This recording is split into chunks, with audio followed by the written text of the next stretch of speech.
plus en plus de gens qui ne font pas confiance justement aux institutions et des gens qui décident de s'auto-confiner, de vivre en autosuffisance. Charlotte. Ouais, le confinement, ça a poussé beaucoup de citadins à envisager une nouvelle vie loin des villes et plus respectueuse de l'environnement.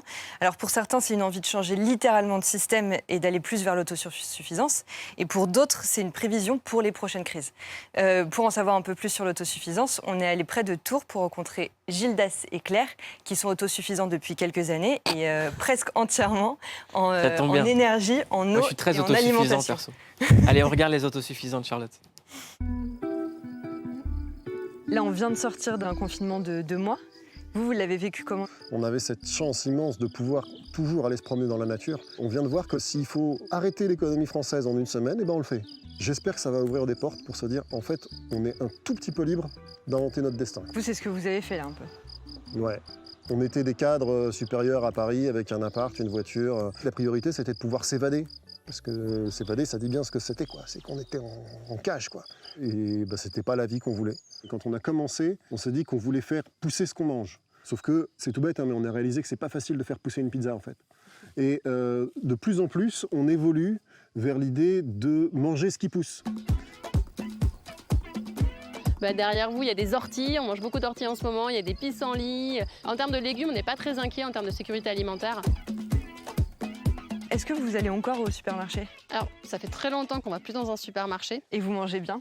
On mange super bien. Est-ce que c'est cuit? Ah bah ça bout, ouais. Donc là, c'est le soleil hein, qui chauffe. Les lentilles, oignons, carottes, c'est le dalle pour ce soir. Ici, c'est des toilettes à compost intégré. On fait nos besoins pendant 2 ans dans une cuve, après on la ferme.